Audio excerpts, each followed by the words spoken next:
2004 का भौतिकी का नोबेल पुरस्कार जॉन जे.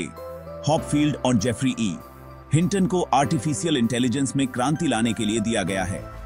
आर्टिफिशियल न्यूरल नेटवर्क पर उनके काम ने मॉडर्न मशीन लर्निंग का रास्ता साफ किया है.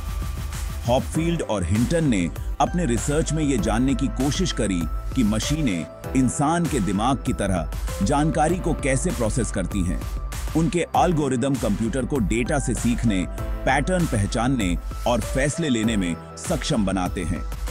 आर्टिफिशियल न्यूरल नेटवर्क अब पर्सनलाइज्ड रिकमेंडेशन से लेकर जीवन रक्षक दवाओं तक कई एप्लीकेशन को ताकत देते हैं. नोबेल पुरस्कार विज्ञान और समाज दोनों पर उनके काम के गहरे प्रभाव को उजागर करता है. उनके योगदान ने एआई को आगे बढ़ाया है और अन्वेषण के नए रास्ते खोले हैं. वैश्विक चुनौतियों से निपटने के लिए मशीन और इंसानों का मिलकर काम करना अब एक आशाजनक भविष्य है.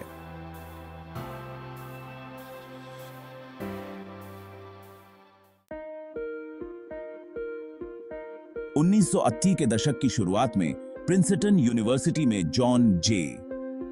हॉपफील्ड ने हॉपफील्ड नेटवर्क का आविष्कार किया. स्टैटिस्टिकल मैकेनिक्स से प्रेरित होकर बना यह मॉडल बायोलॉजिकल सिस्टम में एसोसिएटिव मेमोरी को समझने में मदद करता है. यह नेटवर्क आपस में जुड़े न्यूरॉन्स से बना है जो या तो एक्टिव होते हैं या इनएक्टिव.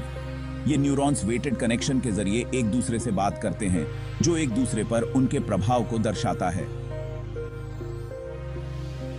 हॉपफील्ड नेटवर्क पैटर्न को स्टोर और रिट्रीव कर सकता है, अधूरे या खराब इनपुट से भी. हॉपफील्ड के काम ने फिजिक्स और कंप्यूटर विज्ञान को जोड़ा, जिससे आर्टिफिशियल न्यूरल नेटवर्क में रिसर्च को बढ़ावा मिला.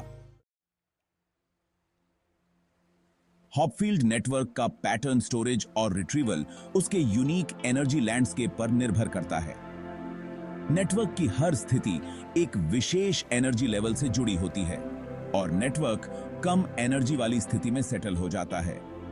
सीखने के दौरान नेटवर्क स्टोर किए गए पैटर्न के लिए एनर्जी मिनिमा बनाने के लिए वेट को एडजस्ट करता है.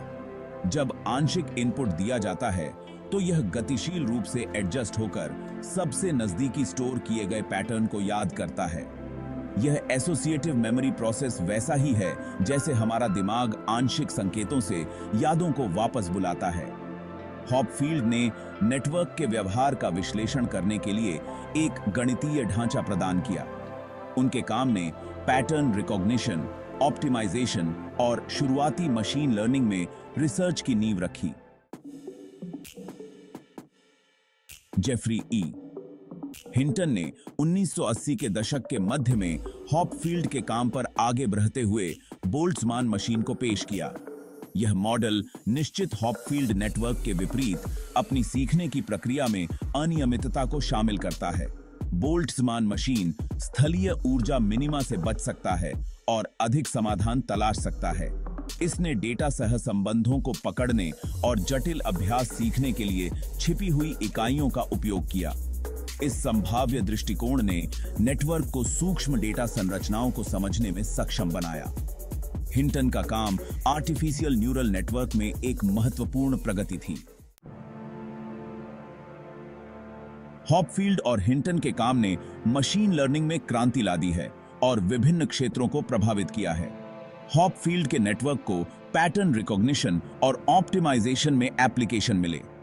हिंटन की बोल्ट्जमान मशीन ने डीप लर्निंग की सफलताओं का मार्ग प्रशस्त किया. आधुनिक डीप लर्निंग मॉडल उनके बुनियादी काम के बहुत ऋणी हैं. उनके शोध ने बुद्धिमत्ता और अभिकलन में नई अंतर्दृष्टि प्रदान की है. 2004 का भौतिकी का नोबेल पुरस्कार जॉन जे. हॉपफील्ड और जेफरी ई. हिंटन को सम्मानित करता है. आर्टिफिशियल न्यूरल नेटवर्क पर उनके काम ने एआई और सूचना प्रसंस्करण में क्रांति ला दी है. उनके आविष्कार अब सेल्फ ड्राइविंग कारों से लेकर पर्सनलाइज्ड मेडिसिन तक कई एप्लीकेशन को ताकत देते हैं. जैसे जैसे एआई आगे बढ़ेगा, उनका काम भविष्य के शोधकर्ताओं को सीमाओं को तोड़ने के लिए प्रेरित करेगा. हॉपफील्ड और हिंटन का योगदान बुद्धिमत्ता के भविष्य को आकार देगा. उनकी विरासत आने वाली पीढ़ियों को प्रभावित करती रहेगी.